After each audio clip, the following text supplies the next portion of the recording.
And we believe that there's 4 ways for a carrier to make money. There's 4 possible ways. Everybody understands the voice and billing, or voice and data. That's where most of the money's made today. But if you read the press, you see, boy, is that declining? What are we going to do about it? So the next step was, I'm going to retail content. I'm going to pop up my own storefront, and I'm going to start selling consumers content directly from my deck. The latest buzz, which I see on the agenda today, is the advertising. How can I insert myself into the advertising revenue or the value chain? The one that I specifically want to talk about today is the one all the way over the right, which is these what we call third-party or off-portal enablers, where the operator, the service provider, takes a spot in the value chain independent of facing the consumer, right? That the consumer is going to some other brand, to some other site, to interact, to buy something, and the carrier has a real place in that value chain. Right now, it's really around payments and delivery. And we want to really focus specifically at this spot, and how can we, as QPAS AMDOCS, affect change? And what does the industry need to do in order to make this a viable business going forward? Because I will tell you right now, there's structural problems that make it not viable in the long run. And I'm going to talk about those. To give you a sense of how on-deck versus off-deck sales are going, this is coming from QPAS numbers. I'll tell you why this is statistically significant here on the next slide. You can see the growth patterns of on-deck, which is the red line, still exceeds off-deck content. But the growth patterns lead us to believe that on-deck is actually going, or off-deck is going to be a bigger revenue stream for operators than on-deck sometime in the 2010 timeframe. That's a significant shift, right? It's not just that off-deck is growing, it's that it's growing at a much faster rate than on-deck is. You will see a couple of things in this trend line. If you look at the off-deck growth, we had massive acceleration of growth starting about 2 years ago. Somebody unleashed a fire hose, and people, operators, content providers were making money in spite of themselves. You couldn't help but make money if you were selling content to kids.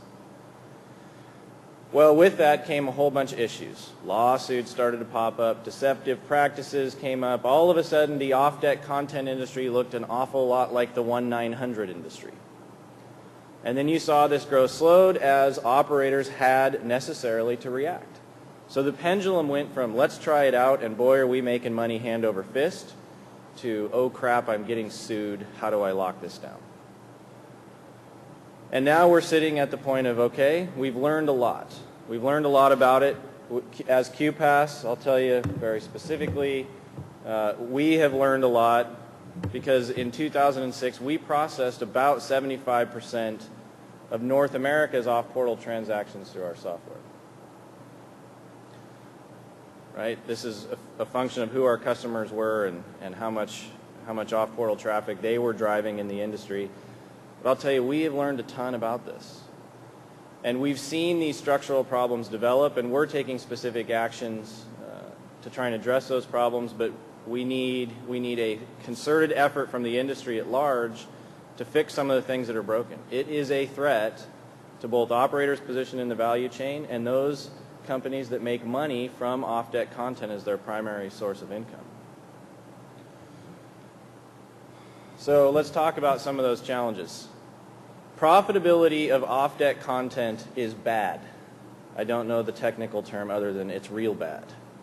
Right? And the interesting thing is it's bad for both parties. Operators, if you look at your favorite CMO of any of the operators in North America, 3 years ago, all of their comp plans were driven on top-line revenue.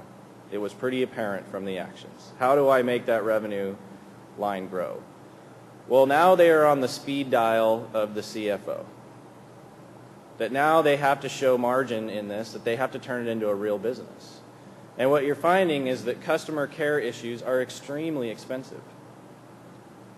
And I have some statistics here in a minute to show where that sits today versus their on-deck. The refund rates are extremely high. Again, way too high compared to the on-deck market. There's a brand risk, right? There's negative press out there. There's YouTube, there's blogs that are talking about how stupid all the carriers are because they let this happen. You know, one of my favorite examples is when, you know, little Johnny gets a phone. It was switched phone number from somebody who had Girl of the Day sent to him before that. Mom is not too happy when little Johnny's getting Girl of the Day coming to his phone every morning. Right? These are real problems that create brand risk. And then, of course, there's a whole bunch of auditing that goes on. It went from I controlled my ecosystem with 3 or 4 or 20 partners to now there's hundreds or thousands. And sometimes they're separated from me by an aggregator. So me, as the operator, has real challenges in how I'm going to drive profitability in this. On the other side of it, the merchants, the content providers, are also getting squeezed. They don't like it any more than the operators do, some of these problems. So that's good because we can solve them together. The complaints we hear from the merchant community right up front is, I do not have enough financial transparency. I do not have enough visibility into what's going on to be able to adjust my offerings to the marketplace. I can't innovate. I can't put cool things out there to drive my growth because you, operator, are not giving me enough information. Interestingly enough, the merchants hate the chargebacks and refunds just as much as the operators do, right? And me as a retailer, I don't want my products returned. I want people happy with it. I want them to like my brand, to be happy with the product, and that just takes away, again, from the margin that I have. There's tremendous transaction failure rates. Oftentimes, no one knows why, right? Why wasn't, if I use Visa, Visa will tell me you are over your spending limit, you can't be authorized for some reason or another. Why don't I have that level of visibility with the operators? And then, of course, at the end of the day, I can't reconcile the gazintas with the gazautas, if you will. I've sat on a few panels with content providers speaking to a carrier audience, and I asked the question, what's the number one thing? If you could have one thing from these operators, what would it be?